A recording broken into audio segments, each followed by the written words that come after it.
Assalamu алейкум, YouTube көрүүчүлөр, жылкы сүйүүчүлөр, достор. Абакандан келген мына ушул көктай сатылат. Жаныбар мынакей. Моюн башын алып туруш өтө жакшы экен, достор. Тай арык болсо дагы өйдө баш экен. Келгенине мына 2 жума болуп калыптыр, достор. 4 буту ак экен. Буттары негизи таза.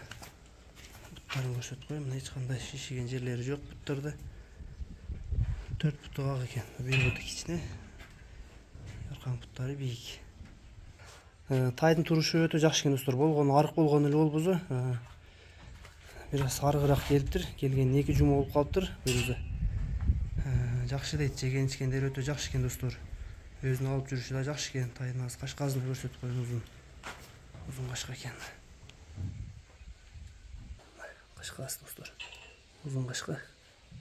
Бир аз колго жан көнүп атат, достор. Жетелеген жакшы көнө элек.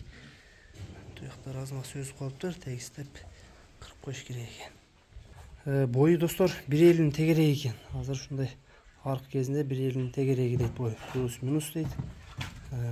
Сору жагына көрсөтүп коеюн. Арка жактары. Тай жаныбар арык экен, аз көкүрөктөрүн көрсөтүп берем. Тайдын көкүрөгүн да көрүп койгула, достор. Көкүрөктөрү колго жошуп калыптыр негизи, бирок жетелегенге жакшы көнбөптүр эле тай. Баазы, достор, срочный баа коет экен. Баазы 140 000 сом экен, достор. Алып калгыла, жетишип калгыла, достор. 140 000. Жолуна өтүп бересиң, Пынар? Өтүп берем. Жолуна өтүп берет экен, достор. Адрес Аксы району, Коштөбө айыл өкмөтү. Бер Коштөбө айылы болуп калат дагы. Коштөбө айылы, достор.